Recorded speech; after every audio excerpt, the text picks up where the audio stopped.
Hey guys, it's Stephen here. Welcome back to another video. It's the morning of Manchester City away at Goodison Park against Everton, and I am not looking forward to it at all. I will be live later on at 5 PM for the watch long, so I will see you there. But today, this morning, I want to bang out a very quick match preview to talk about my expectations for this game. Before that though, a very quick message from the sponsor of this video. I just want to say a very huge thank you to the wonderful people over at 888 Poker. You can get a free £20 sign-up bonus with no deposit required by just clicking the link in the description below.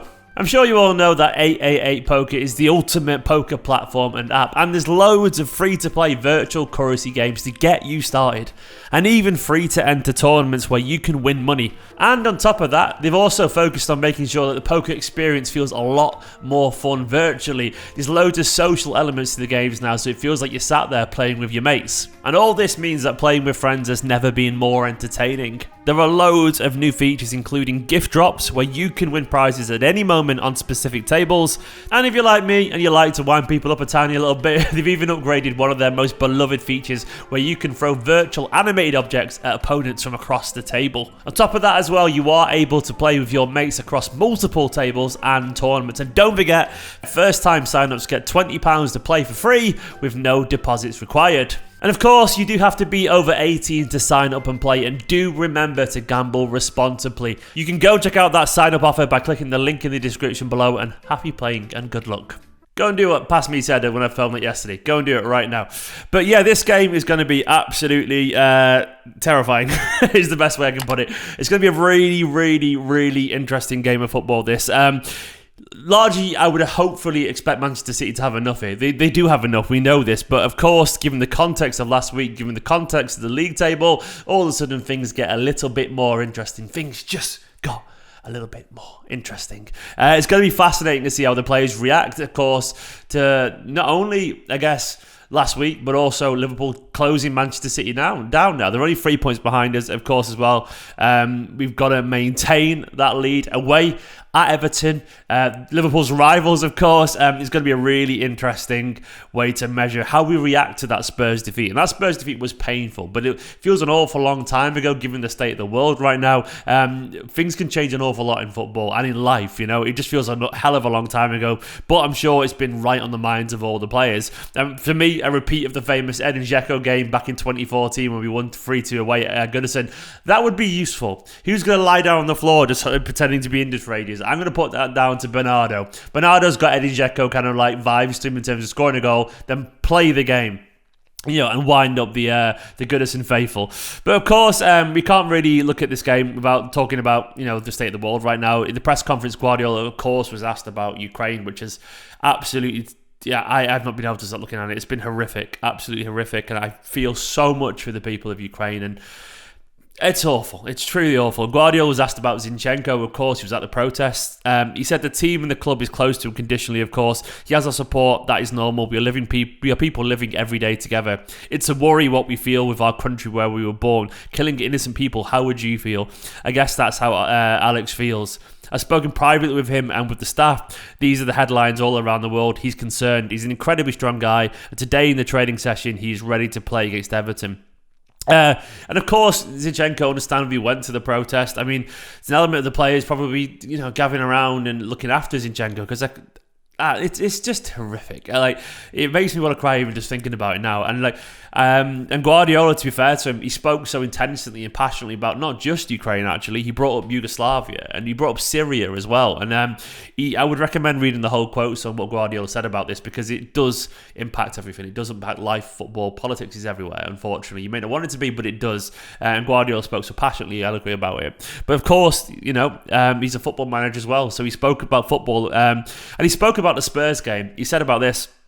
This is after the Spurs game. He said this today. Well, not today, yesterday, sorry. He said, sometimes as a manager, it's not the time to talk. The players know the reason why we weren't able to win against Tottenham. Maybe another day we'll talk about it. We trained really well and focus on tomorrow, and then on the FA Cup, and then the Derby, then the Champions League, step by step.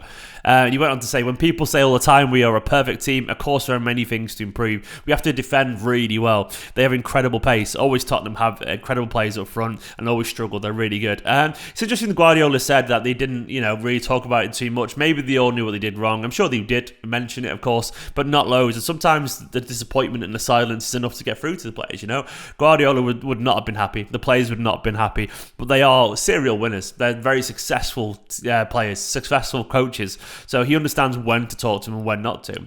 He said as well, we had 2 days off and didn't train right after, but then we trained really well. I know how we perform. Really good, but we make mistakes, especially in the final third. Especially the third. Could be the first third, final third. If you don't defend the last action, you don't deserve to win. And he's right. We didn't defend very well. Defensively, we're all over the show. Both the midfield and the defenders. It wasn't a good day. But he was very reflective. He talked about how Guardiola said, as I get older and join my profession, I'm more sporting than ever, and I learn to accept defeats in a more natural way. I don't like it. I don't sleep well that night, but you have to accept that other teams can beat you and you have to improve. And he's right. There's an element of understanding it, but without losing that edge, which Guardiola never will do, of course. But this game absolutely is big. It's absolutely huge, given the context of everything right now. I'm expecting the players to have the pride and the awareness to know they're in for a battle at Goodison, a team with a new manager fighting to stay in the league, which is crazy to say about Everton, but they are. That's the reality of their situation. But I'm expecting the players to know how important this game is going to be in the title race. 3 points behind Liverpool.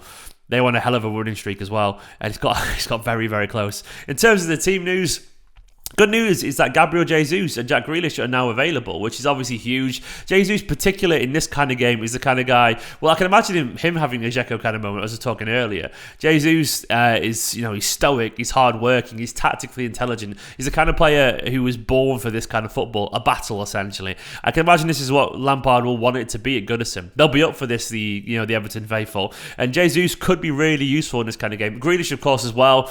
One of the most underrated aspects of Jack Grealish is his ability to retain possession while all around can potentially lose their heads. He does that really well, Grealish. He can slow momentum, so I expect he'll be quite useful as well at times.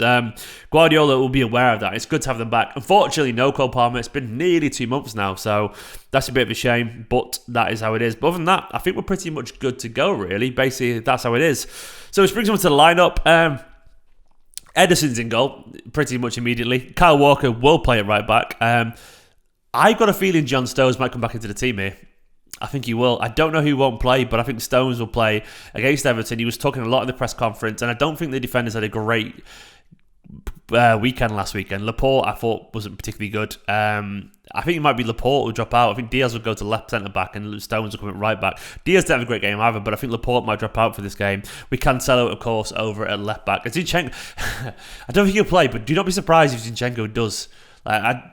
He might not do, but I wouldn't be surprised if he did. For a little bit more control, maybe. And also because Guardiola, might say, go and show the world how much this means to you. And that might be a little bit crass. I don't mean it that way, you know what I'm saying? But I wouldn't be surprised.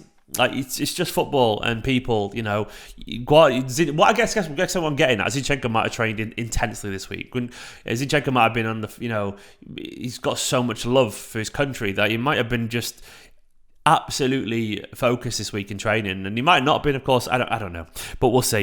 In midfield, Rodri's, of course, going to start. A guy who had a bad day as well, in my personal opinion, against Spurs. Bernardo and De Bruyne, I reckon, will probably play there. It could be Gundogan, but I think it will be Bernardo and De Bruyne. And then, well, I can't really see a change. Jesus might start, but I still think it'll be Mahrez. I still think it'll be Foden. I still think it'll be Sterling.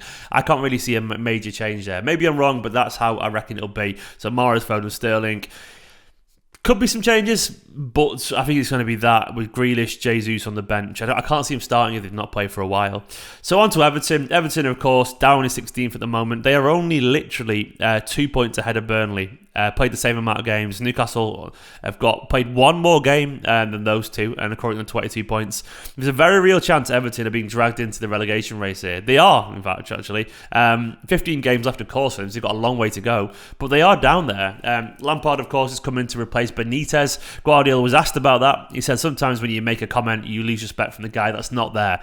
I try and look at the strong points and saying good word to Frank, but bad word to Rafa is not my intention. They have good players. They are fighting for being where they should be from history. It'll be tough at Goodison Park, but I have full confidence in these Man City players. I don't have an alternative. And he's right.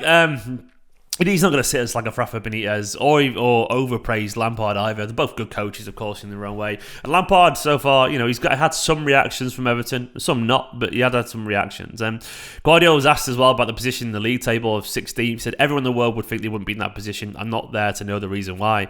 So in terms of like Everton's general form, well, they've won, I think it's 1 of the last 5 in the Premier League. It's a factual statement. I'm not trying to jinx us there. They got beat comfortably last weekend. They beat Leeds comfortably 3-0, which is a massive victory for them. And they looked really good at home. But then away, the familiar trappings showed themselves, and they lost 2-0 relatively easily as well to Southampton. It wasn't really much of a show for them. Before those 2 games, they lost 3-1 to Newcastle. In the league, they lost 1-0 to Aston Villa. They lost to Norwich 2-1. They did lose to Brighton as well, 3-2 in the league before that. They've had a couple of cup wins. They beat Hull City 3-2 and Brentford 4-1. But overall, they are in mixed form. There's an element that they'll be up for this game. Of course they will be. It means an awful lot. It's a big game for them. But in general, it's been a mixed start so far for Frank Lampard. Van der Beek's had a decent start alongside Allen. Of course, Iwobi will play probably. Let's have, who do you think will play for them? I'm going to guess it'll be something like this. Probably like Pickford. Maybe like Coleman, Holgate. Keane and Kenny. Then I think Townsend might get a game. He always does well against Man City, Townsend, so that would make sense. Yeah, probably Van der Beek and Aaron, and then maybe Damari Gray. And Richarlison and Calvert-Lewin are pretty much nailed on as well, I think. So it'll be something like that. They have got quality. Anthony Gordon's a good player as well. He could potentially play in this. They've got a lot of quality. They have got a lot of quality. They should be higher than they are on the table. I'm just hoping they don't show that against Manchester City. Everton are a good side, and I'm expecting them to just be aggressive. Very Everton. I think they'll play relatively wide with width, and they'll look to counter in the way that Spurs did. And they have players that can get us on the counter. Richarlison, Calvert-Lewin's a poacher. He's not quite Harry Kane, but he's a very good striker. And of course, as well, people like Townsend will love the counter-attacking style if they get to play. Iwobi's played the last few games for them, and he's a good player on his day. Not had many great days, but he is a good player on his day. So, yeah, on to my prediction. I do think we'll get a reaction. I'm not guaranteed it, but I'm going to say a tough game. But I'm going to say 3-2 Manchester City. I'm going to channel the spirit of 2014. A 3-2 victory, hopefully away. It's going to be tough. It's going to be tense. It's going to be nerve-wracking. But that's what I'm going to go for. We really need this victory. We really, really do. Liverpool now have got a run of games coming up. The run of games for them was relatively favourable. They had a decent run. But now they've got West Ham, They've got the Carabao Cup final. They've got Brighton away, Arsenal away. You've got United. They've got some interesting games coming up before they play us. So we need to make sure we get the 3 points here just to keep going on. It's going to be a long, long race. But guys, that's my prediction. I will catch you later, of course, for the watch along. I'll see you around 5 p.m. For now, though, don't forget to check out the link in the description for the 888 poker offer. Thank you to all the Patreons, and you're all absolutely awesome. Don't forget to like, comment, subscribe, and I'll see you later for the watch along in a bit. Come on, City. Come on, please.